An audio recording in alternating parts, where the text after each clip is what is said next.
Assalamualaikum warahmatullahi wabarakatuh. Alhamdulillahi rabbil alamin.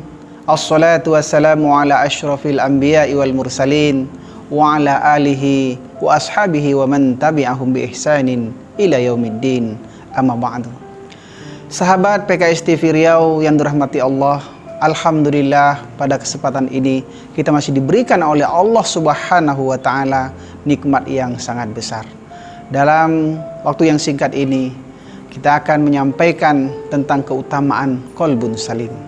Ulama kita ketika mengintisarikan tentang hati yang ada di dalam Al-Quran dibagi tiga hati itu. Yang pertama adalah qalbun salim, sebagaimana disebutkan di dalam Al-Quran, yauma la yanfa'u malun wala banun illa man atallaha biqalbin salim. Ingatlah oleh kamu wahai manusia, suatu saat nanti, suatu hari nanti tidak ada bermanfaat bagi kamu harta-harta yang kamu miliki, anak-anak yang kamu lahirkan.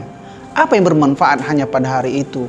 Illa man atallaha biqalbin salim, kecuali adalah orang yang datang menghadap kepada Allah membawa hati yang salim, hati yang sehat, hati yang selamat. Hati yang kedua adalah disebutkan dengan qalbun marid, hati yang penuh dengan penyakit. Fi qulubihim maradun fazadahumullahu marada. Di dalam hati mereka banyak penyakit. Kalau mereka tidak mau sembuhkan penyakit-penyakit itu, fazadahumullahu marada, Allah akan tambah-tambah penyakit yang ada dalam hati mereka. Kemudian hati yang ketiga disebutkan oleh ulama kita adalah hati yang telah mati, hati yang telah dikhatam, dicap oleh Allah Subhanahu wa taala karena tidak mau lagi hati itu memakrifah dan mengenal Allah Subhanahu wa taala. Qalbun mayit, khatamallahu ala qulubihim, Allah telah khatam, telah cap, telah kunci mati hati mereka.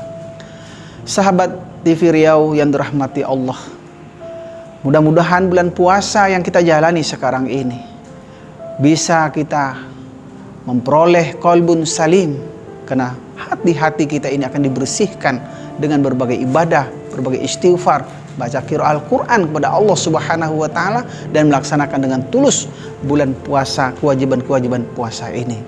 Ada satu riwayat Rasulullah sallallahu alaihi wasallam suatu ketika berceramah di hadapan para sahabat.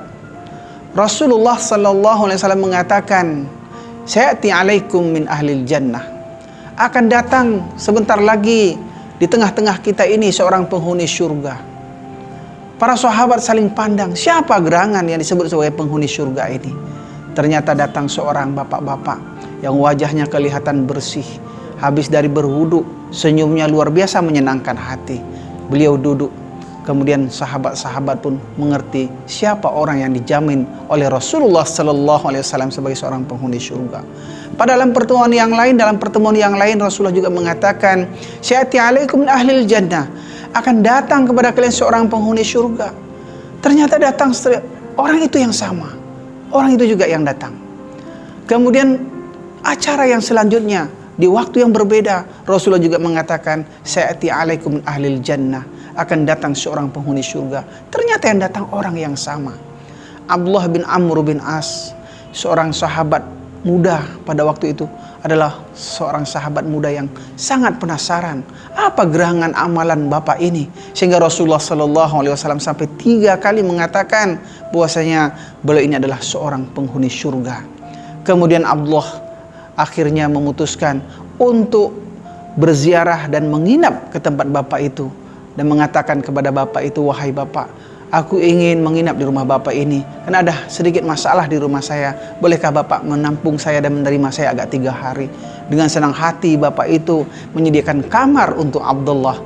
Kemudian Abdullah yang dia lakukan adalah mendengar-dengar ibadah apa yang dilakukan, ibadah khusus apa yang dilakukan oleh bapak ini di tengah malam. Apakah dia memang tidak tidur sehingga dia selalu beribadah saja sehingga dikatakan sebagai penghuni surga? Akan tetapi ketika diperhatikan oleh Abdullah di malam pertama, biasa saja yang bapak itu lakukan. Beliau sebelum tidur beribadah, baca Quran, kemudian tidur. Kemudian menjelang subuh bangun. Kata Abdullah, banyak para sahabat yang lebih ibadahnya daripada ini. Mengapa bapak ini yang dijamin masuk surga oleh Rasulullah Sallallahu Alaihi Wasallam sampai 3 kali? Oh, mungkin malam pertama ini dia dalam keadaan capek sehingga tidak bisa banyak beribadah. Malam kedua juga seperti itu. Malam ketiga juga sama. Akhirnya semakin penasaran Abdullah, amalan apa yang dilakukan oleh bapak ini sehingga istimewa kali Rasulullah mengatakan dia sebagai seorang penghuni surga. Akhirnya berterus terang kepada bapak tersebut, wahai bapak, sebenarnya aku tidak ada masalah yang sangat berat di rumahku sehingga harus aku meninggalkan rumah. Akan tapi aku penasaran, Rasulullah mengatakan sampai 3 kali kepada kami bahwa Anda adalah seorang penghuni surga. Akan datang penghuni surga, yang datang adalah bapak. Saya ingin sekali bapak, apakah yang bapak lakukan sehingga Rasulullah melakukan atau mengatakan hal seperti demikian. Bapak ini mengatakan, wahai Abdullah, apa yang engkau lihat selama engkau berada di rumahku, itulah kebiasaan aku. Abdullah semakin penasaran. Kemudian bapak ini mengatakan, kalau sesuatu yang tidak pernah aku tinggalkan wahai Abdullah, bahwa setiap sebelum tidur aku selalu mengingat-ingat dengan siapa di hari itu aku bertemu. Kemudian aku pikirkan, apa kata-kataku yang pernah aku ungkapkan kepadanya? Adakah akan menyakiti hatinya? Kalau ada, aku selalu besoknya minta maaf terlebih dahulu. Tapi kalau ada sahabat-sahabatku yang aku temui menyakiti hatiku, aku selalu doakan, ya Allah, la taj'al fi qalbi, jangan kau jadikan ada di dalam hatiku ini ghillal lillazina amanu, rasa tidak senang sedikit pun kepada orang-orang yang beriman. Aku maafkan seluruh kesalahan-kesalahan mereka ya Allah, sehingga aku bersihkan hatiku setiap aku mau tidur. Itu cuman yang selalu aku lakukan, tidak pernah aku tinggalkan. Kemudian ditanyakan oleh Abdullah kepada Rasulullah, memang karena hal itulah bapak ini diberikan jaminan masuk surga oleh Rasulullah Sallallahu Alaihi Wasallam. Mudah-mudahan dengan puasa Ramadan saat ini, hati kita bisa seperti bapak ini, menjadi qalbun salim, hati yang betul-betul selamat, hati yang sehat, tidak berpenyakit, apalagi hati yang mati. Aku qauli hadza, astaghfirullahal azim li wa lakum, wassalamualaikum warahmatullahi wabarakatuh.